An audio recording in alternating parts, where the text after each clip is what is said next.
പഴയൊരു noodles cup കിട്ടിയപ്പോൾ pencil holder ഉണ്ടാക്കാമെന്ന് പറഞ്ഞിരുന്നതാണ്. പക്ഷേ ഐസ്ക്രീം സ്റ്റിക്ക് നന്നായിട്ട് വളഞ്ഞിരിക്കുന്നത് കാരണം ഒന്നും അങ്ങോട്ട് സെറ്റായി വരുന്നില്ല. പിന്നെ എൻ്റെ കയ്യിൽ ഗ്ലൂ ഗണ്ണൊന്നും ഇല്ലാത്തതുകൊണ്ട് എൻ്റെ കയ്യിലുള്ള ഒരു ഗ്ലൂ വെച്ചിട്ടാണ് കേട്ടോ പരിപാടി മൊത്തം ചെയ്യുന്നത്. പക്ഷേ എത്ര ചെയ്തിട്ട് ലെവലാവുന്നില്ലായിരുന്നു. പിന്നെ ഇടയ്ക്കിടയ്ക്ക് ഇളകി പോകുന്നുണ്ടായിരുന്നേ. പിന്നെ ഞാനൊരു ഗിവ് അവേയുടെ കാര്യം പറഞ്ഞിട്ടുണ്ടായിരുന്നു നിങ്ങളുടെ അടുത്ത്. അപ്പം ഞാൻ ഫസ്റ്റ് അപ്ലോഡ് ചെയ്ത വീഡിയോയ്ക്ക് അത്യാവശ്യം റെസ്പോൺസൊക്കെ ഉണ്ടായിരുന്നു. പക്ഷേ അത് കഴിഞ്ഞിട്ട് വീഡിയോയ്ക്കൊന്നും വലിയ റെസ്പോൺസൊന്നും ഇല്ല കേട്ടോ. ഞാനപ്പം അടുത്ത മാസം 5-ാം തീയതി ആയിരിക്കും വിന്നേഴ്സിനെ സെലക്ട് ചെയ്യുന്നത്. അപ്പം ഞാൻ ഗിവ് അവേയുടെ വീഡിയോ ഇട്ട ദിവസം തൊട്ട് 4-ാം തീയതി വരെയുള്ള വീഡിയോയ്ക്ക് ഏറ്റവും കൂടുതൽ കമൻസ് ഇടുന്ന ആൾക്കാരെ ആയിരിക്കും കേട്ടോ പിക്ക് ചെയ്യുന്നത്. 2 പേരെ ആയിരിക്കും സെലക്ട് ചെയ്യുന്നത്.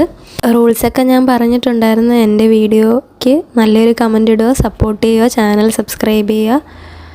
അങ്ങനെ കഥ പറഞ്ഞിരുന്ന നമ്മുടെ പെൻ ഹോൾഡർ ഇവിടെ റെഡി ആയിട്ടുണ്ട് കേട്ടോ. എൻ്റെ കയ്യിലിരുന്ന് ഒരു ബാൻഡ് വെച്ചിട്ട് ഞാനൊന്ന് സപ്പോർട്ട് ചെയ്ത് കെട്ടിക്കൊടുത്തിട്ടുണ്ട്. ഒരു തട്ടിക്കൂട്ട് പെൻ ഹോൾഡറാണ് കേട്ടോ. അപ്പോൾ ഇന്നത്തെ വീഡിയോ ഇത്രയേ ഉള്ളൂ. വീഡിയോ ഇഷ്ടപ്പെട്ടിട്ടുണ്ടെങ്കിൽ ഷെയർ ചെയ്യാനൊന്നും പറയുന്നില്ല, ലൈക്ക് ചെയ്യുക. അതുപോലെ തന്നെ ചാനൽ ആദ്യമായിട്ട് കാണുമെങ്കിൽ ഒന്ന് സബ്സ്ക്രൈബ് ചെയ്യാം കേട്ടോ.